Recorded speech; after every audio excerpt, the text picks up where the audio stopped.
Hey guys. Welcome back to my channel HZR Services. Today we discuss blogging, blogger, mistakes of bloggers and how to avoid these mistakes, etc. in the video, which help you make money online. Before we start, please subscribe to my channel and hit the bell icon. Sometimes, when I tell people that I blog for a living, they roll their eyes. That's so easy, they say. You get a paycheck for sitting on the internet all day and writing. A monkey could do your job. That's when roll my eyes. See, people are quick to deem blogging as a no-brainer job. But when they sit down to write their first couple of posts, it hits them. This is way harder than I thought. Like any person starting a new job, they mess things up. That's okay, it happens to pretty much every new blogger. Luckily, it's pretty easy to avoid these roadblocks if you know they're coming. So for all of you beginner bloggers out there who are looking to get up to speed quickly, keep on reading. Below are common mistakes most beginners make and some tips on how to avoid them. What is a blog? Simply put, a blog is a tool that can help develop an online presence, attract leads, and engage with an audience. It's often a series of editorial content centered around a central topic that demonstrates industry expertise. For instance, a catering company might write blog posts like the 11 best appetizers to serve to a crowd or stress-free dinner parties, recipes that are prepared ahead of time. Blogs can help drive traffic to your website, convert that traffic into leads, establish authority in your industry, and ultimately grow your business. Organizations are 1-3x more likely to see positive ROI by prioritizing blogging.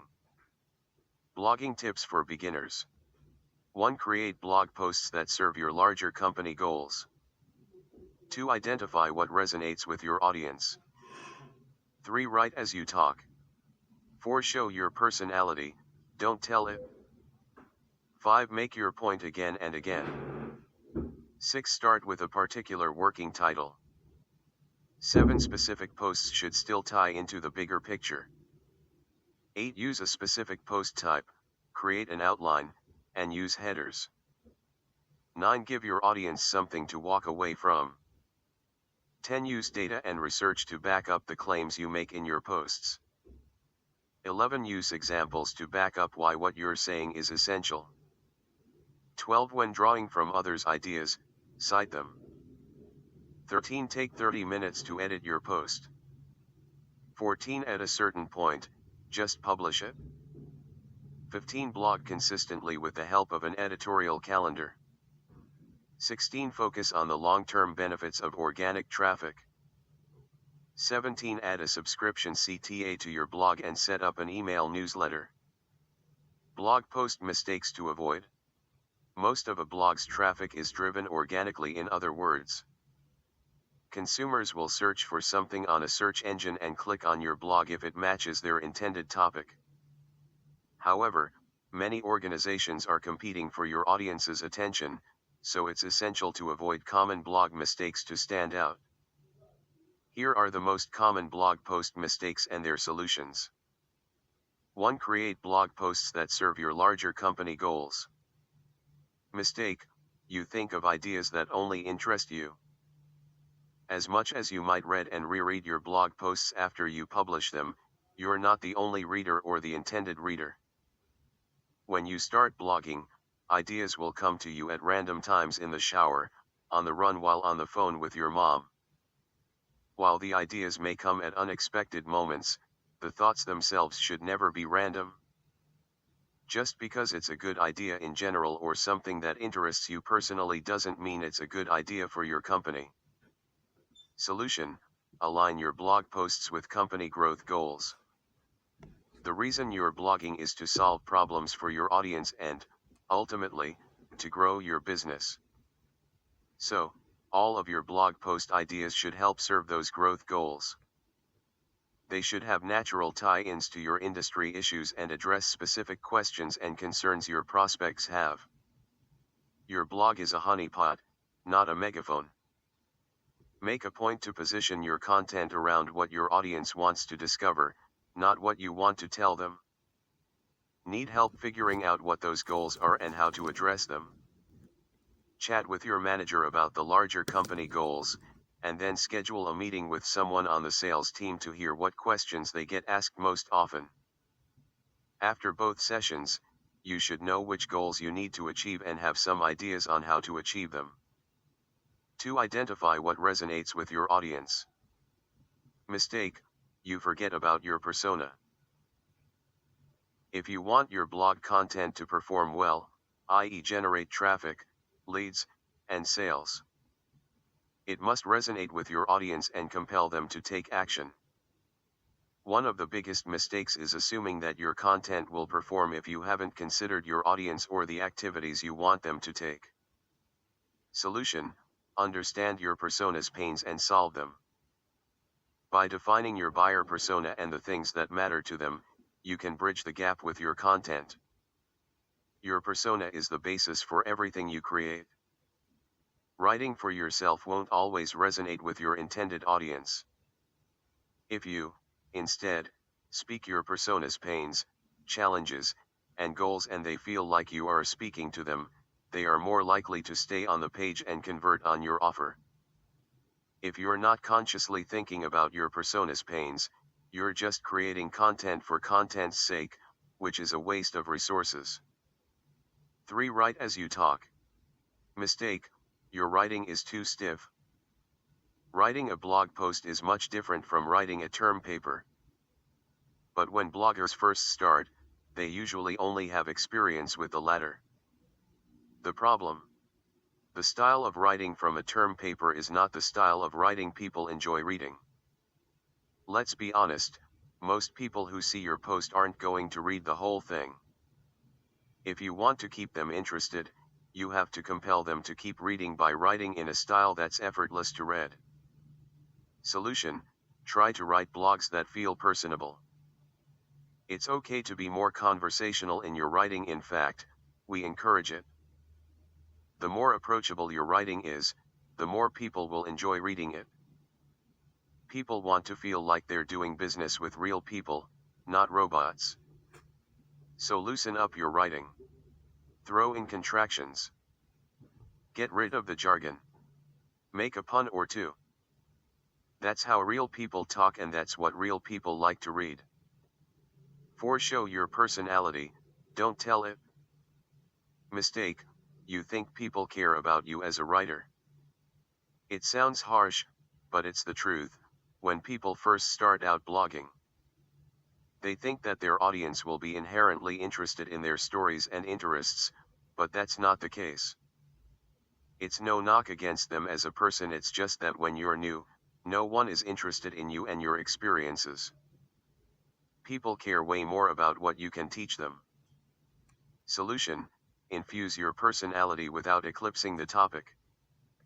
Even though people don't care that it's you that's writing the post, you can infuse parts of your personality in your writing to make them feel more comfortable with you. How you do that is entirely up to you. Some people like to crack jokes, some like to make pop culture references, and others have a way with vivid descriptions. To infuse personality into your writing, try looking for ways to relate to your readers on the topic you're writing about. Then write in the first person as if you're hanging out with them and chatting about it. Make your tone personal, approachable, and engaging, just like you would in a face-to-face conversation. 5. Make your point again and again. Mistake: you digress. Although you are encouraged to let your personality shine through in your writing, don't abuse the privilege. It's one thing to be yourself in the topic you're covering, but it's another thing to bring up too many personal experiences that bury the point you're trying to make.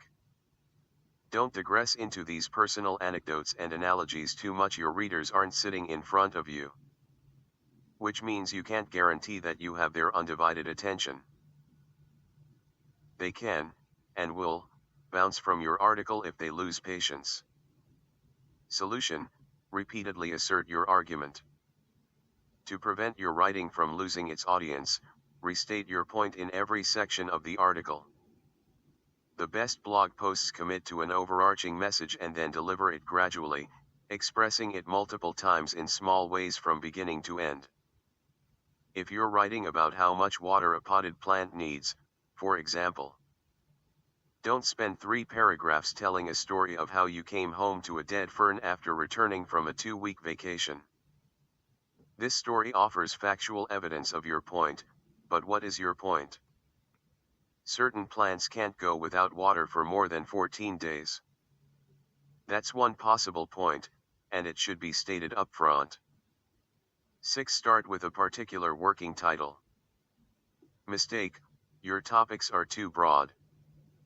When people start blogging, they generally want to write on huge topics like how to do social media marketing, business best practices, how to make money on the internet. Topics like these are far too broad. Because there are details and nuances in these topics, it's tough to do a good job answering them.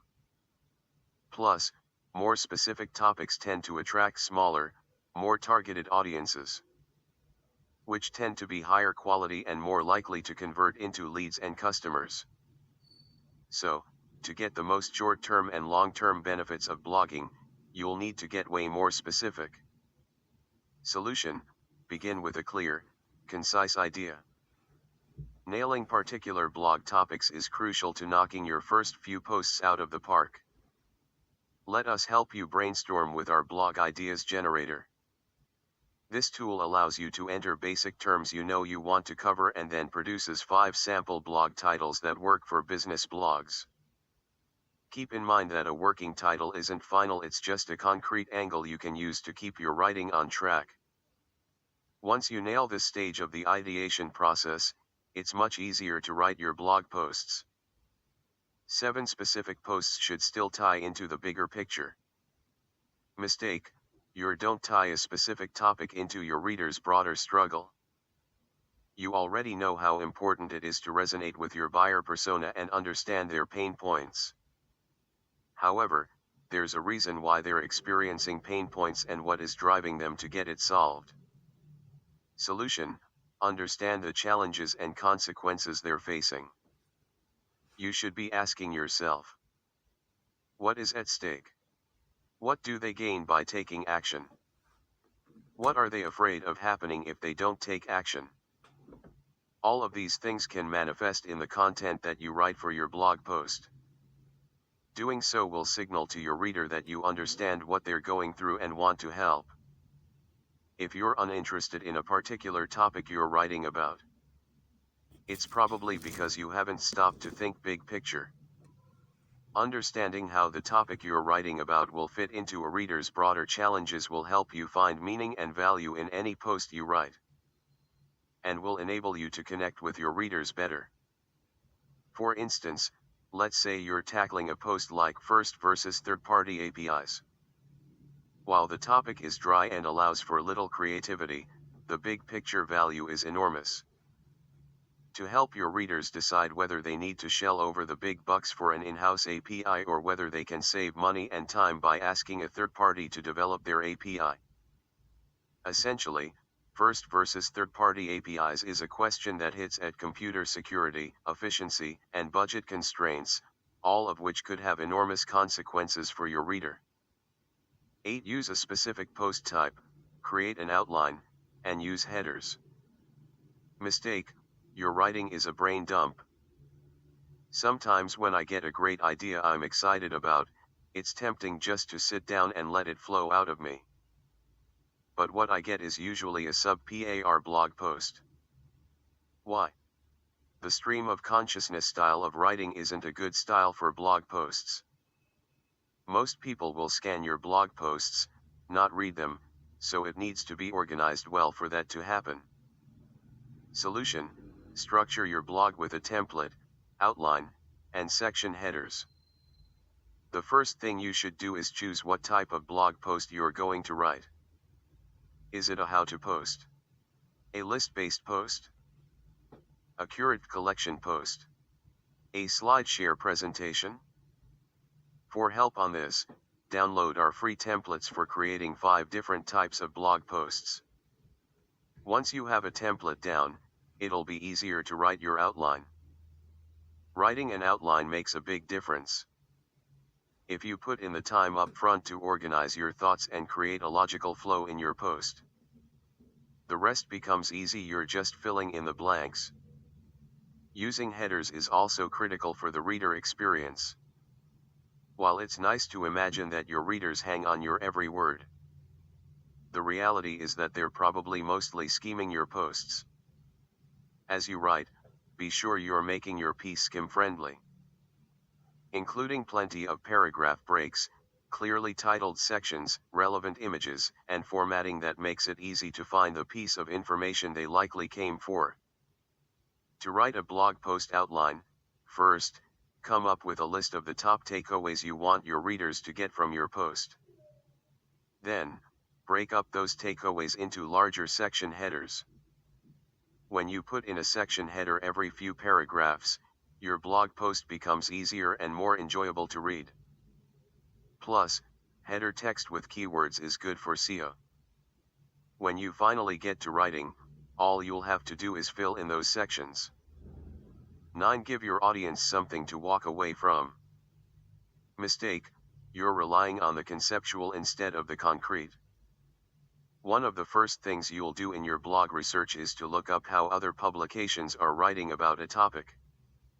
However, if you notice, almost all the results on the first page of Google are writing about conceptual, vague ideas. How can your blog stick out? You can include actual, actionable steps to achieve success. Solution: include actionable steps to achieve success.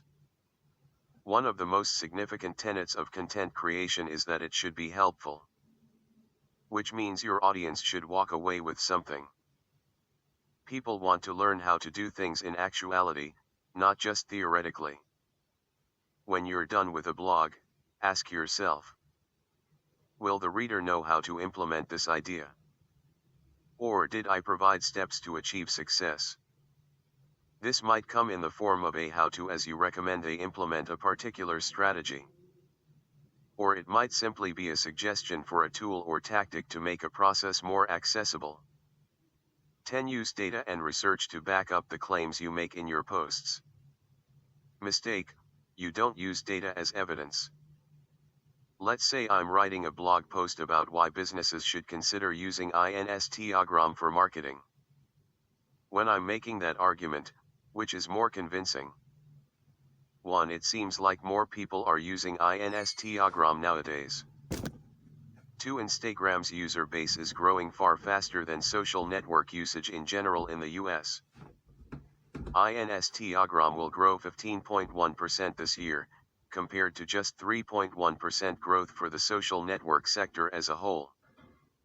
The second, of course, arguments and claims are much more compelling when rooted in data and research.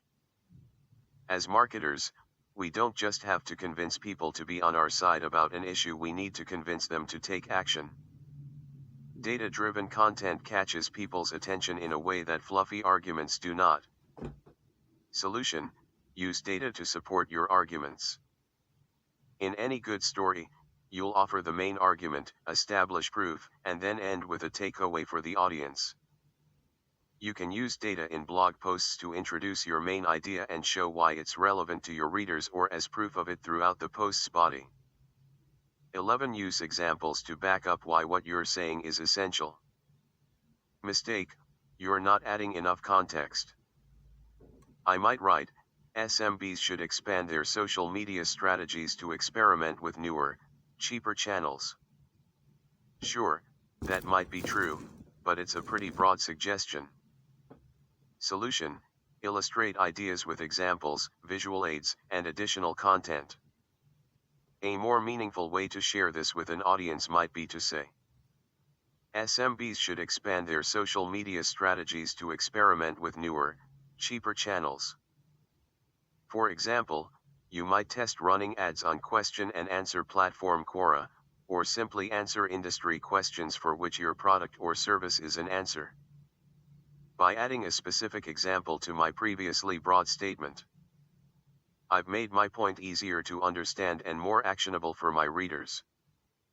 As bloggers, we become experts in our industry. Because of this, it's easy to forget about specificity when giving advice, explaining examples, or walking through a standard process. When you review your blog post, read it from the point of view of a new grad entering a field or someone who's just learning about a topic for the first time. Ask yourself questions like, will readers know what this big word means? Will they recognize this acronym? Or can they easily visualize this example, or do I need to add a visual aid? From there, you can determine where you need to explain something more or hyperlink potentially confusing words to other blog posts that relate to them. 12. When drawing from others' ideas, cite them. Mistake, your content borders on plagiarism. Plagiarism didn't work in school, and it certainly doesn't work on your company's blog. But for some reason, many beginner bloggers think they can get away with the old copy and paste technique. You can't. Editors and readers can usually tell when something's been copied from somewhere else. Your voice suddenly doesn't sound like you, or maybe there are a few words in there that are incorrectly used. It just sounds off. Plus, if you get caught stealing other people's content, you could get your site penalized by Google, which could be a big blow to your company blog's organic growth. Solution: give credit where credit is due. Instead, take a few minutes to understand how to cite other people's content in your blog posts. It's not super complicated, but it's an essential thing to learn when you're first starting. 13. Take 30 minutes to edit your post. Mistake: you think you're done once the writing's done. Most people make the mistake of not editing their writing. It sounded so fluid in their head when they wrote that it must be great to read, right? Nope, it still needs editing. And maybe a lot of it. Solution: you'll never regret the time spent proofreading. Everyone needs to edit their writing, even the most experienced writers. Most times, our first drafts aren't all that great. So take the time you need to shape up your post. Fix typos, run on sentences, and accidental its mistakes. Make sure your story flows just as well as it did in your outline. To help you remember all the little things to check before publishing, check out our checklist for editing and proofreading a blog post. 14. At a certain point, just publish it. Mistake: you try to make every post perfect. I hate to break it to you, but your blog post is never going to be perfect. Ever. There will always be more things you can do to make your posts better. More images. Better phrasing. Wittier jokes. The best writers I know when to stop obsessing and just hit publish. Solution: better to publish and update than postpone for perfection. There's a point at which there are diminishing returns for getting closer to perfect, and you're never going to reach perfect. So while you don't want to publish a post filled with factual inaccuracies and grammatical errors, it's not the end of the world if a typo slips through. It most likely won't affect how many views and leads it brings in. Plus, if you, or your readers, find the mistake, all you have to do is update the post. No biggie. So give yourself a break once, and a while. Perfect is the enemy of done. 15. Blog consistently with the help of an editorial calendar. Mistake: you don't blog consistently. By now, you've probably heard that the more often you blog, the more traffic you'll get to your website and the more subscribers and leads you'll generate from your posts. But as necessary as the volume is, it's more important that you're blogging consistently when you're just getting started. If you publish 5 posts in 1 week and then only 1 or 2 in the next few weeks, it'll be hard to form a consistent habit. And inconsistency could confuse your subscribers. Instead, it's the companies that commit to regularly publishing quality content to their blogs that tend to reap the most significant rewards in terms of website traffic and leads. And those results continue to pay out over time. To help establish consistency, you'll need a more concrete planning strategy. Solution: schedule and publish blogs consistently. Use it to get into the habit of planning your blog post topics ahead of time, publishing consistently, and even scheduling posts in advance if you're finding yourself having a particularly productive week. We typically use good old Google Calendar as our blog editorial calendar, which you can learn how to set up step by step here. Or, you can click here to download our free editorial calendar templates for Excel, Google Sheets, and Google Calendar, along with instructions on how to set them up. 16. Focus on the long-term benefits of organic traffic. Mistake: you concentrate your analytics on immediate traffic. Both beginner bloggers and advanced bloggers are guilty of this blogging mistake. If you concentrate your analysis on immediate traffic from email subscribers, RSS feeds, and social shares, then it's going to be hard to prove the enduring value of your blog. After all, the half-life for those sources is very brief, usually a day or two. When marketers who are just starting their business blogs see that their blog posts aren't generating any new traffic after a few days, many get frustrated. They think their blog is failing, and they end up abandoning it prematurely. Solution: the ROI of your blog is the aggregation of organic traffic over time. Instead of focusing on the sudden decay of short-term traffic, concentrate instead on organic traffic's cumulative potential. Over time, given enough time, the traffic from day 3 and beyond of a single blog post will eclipse that big spike on days 1 and 2 thanks to being found on search engine results pages through organic search. You just have to give it a while. To help drive this long-term traffic, make sure you're writing blog posts that have durable relevance consistently. These posts are called evergreen blog posts. They're relevant year after year with little or no upkeep, valuable, and high quality. Your evergreen content is an ongoing asset and in many cases has more potential to perform than a new, unproven post. Over time, as you write more evergreen content and build search authority, those posts will end up being responsible for a large percentage of your blog traffic.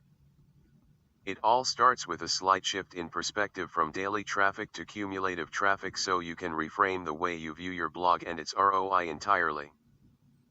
17. Add a subscription CTA to your blog and set up an email newsletter. Mistake: you aren't growing subscribers. Once you start blogging, it's easy to forget that blogging isn't just about getting new visitors to your blog. One of the most significant benefits of blogging is that it helps you steadily grow an email list of subscribers to share your new content. Each time you publish a new blog post, your subscribers will give you that initial surge of traffic, which, in turn, will propel those posts' long-term success. The key to getting significant business results, traffic, leads, and eventually, customers, starts with growing subscribers. Solution: how to set up a subscription CTA and email newsletter. First, use your email marketing tool to set up a welcome email for new subscribers, as well as a regular email that pulls in your most recent blog posts. Next, add subscription CTAs to your blog, and elsewhere, like the footer of your website, to make it easy for people to opt in. These CTAs should be simple: one-field email opt-in forms near the top of your blog, above the fold.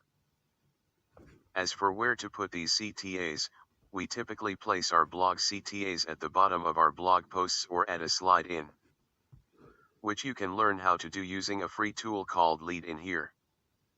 You can also create a dedicated landing page for subscribers that you can direct people to via other channels such as social media, other pages on your website, PPC, or email. For a list of more simple ways to attract subscribers, read this blog post. For more advanced ideas, read this one. Don't worry if you read through this list and are now thinking to yourself, well, this is awkward. I've made every single one of these mistakes. Remember, I used the word common to describe these mistakes for a reason. The more you blog, the better you'll get at it, and you'll reap the benefits in terms of traffic and leads in the process. We hope you'll use this list of mistakes as fuel for the fire to step up your blogging game.